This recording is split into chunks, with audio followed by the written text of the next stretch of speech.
Hello, this is the presentation about the importance of behavior data.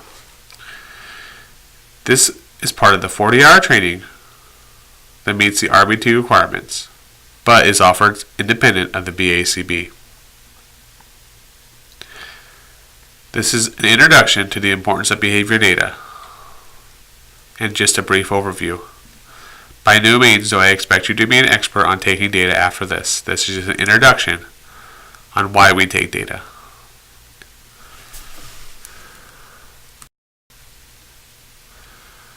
So, if the patient you have has a behavior or academic issue that we're planning on designing an intervention for, so basically, all of our patients, right, because we are designing programs to address deficits and excesses in their life, we're going to need to take data on. We identify and define the behavior. We take some what's known as baseline data. This happens mostly during the assessment, and it's the job of the analyst to do this. In the assessment, anyway.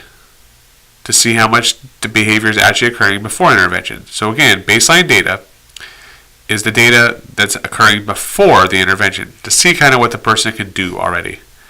Now, we can take baseline data once intervention started, but it'll be on a program that they have not worked on yet. So we haven't actually started an intervention for that particular program. The point being, though, is that we should have some sort of data to compare it to for later. Once we implement the intervention, we're going to take ongoing data on it to see if what we're doing is actually working.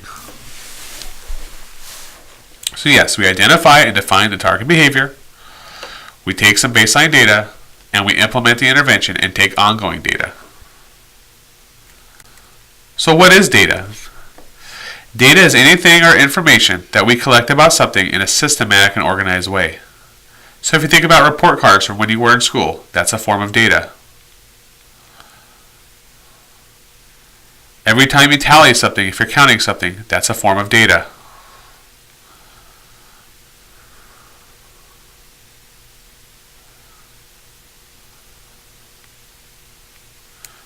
When you fill those scantrons in, that was a form of data.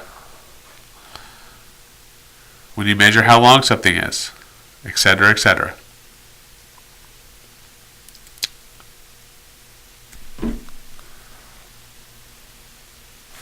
So remember, behavior change. Behavior change can be dynamic, it's ongoing, and it is measurable, and therefore you can take data on it. So remember, as a behavior analyst, as an RBT, you want to think of behavior as something that's measurable and observable. If you can see something, you can measure it. If you can feel something, you can measure it. If you can hear something, you can measure it. If you can taste something, you can measure it. If you can smell something, you can measure it.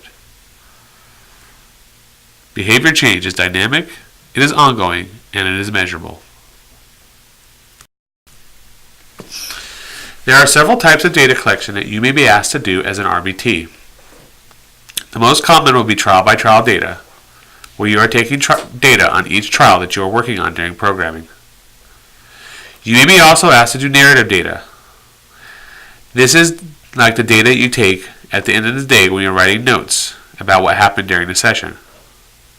Or you may be asked to do a narrative data on certain behaviors, where you're describing exactly what happened.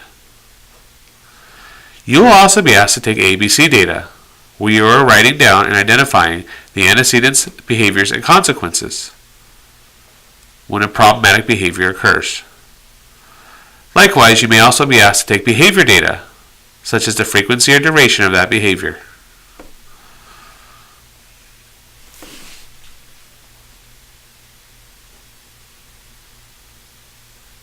The point being, though, as an RBT, you will be taking data throughout the session.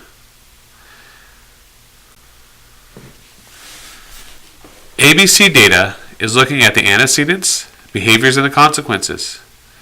You will write down in as much detail as possible what was going on in the environment immediately before the behavior.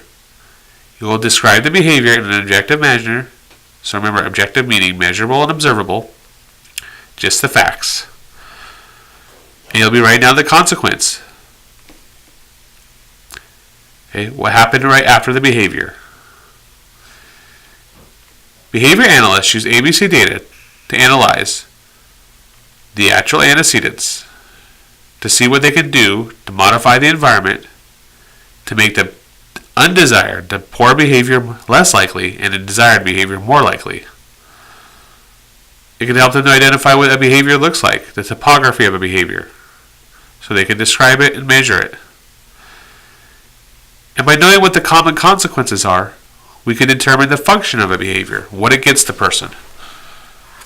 So for example, if I understand that the most common consequence, let's say we're taking ABC data on a person hitting their head, is that they get adult attention. We can say that the function of that behavior is attention. This is very important when writing a behavior plan and describing what we need to do instead, a replacement behavior.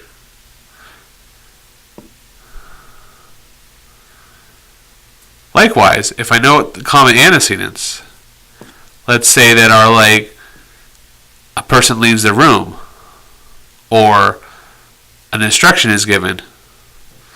By knowing this, we can modify antecedents, such as making maybe the task easier, or we know when to response block, etc., etc.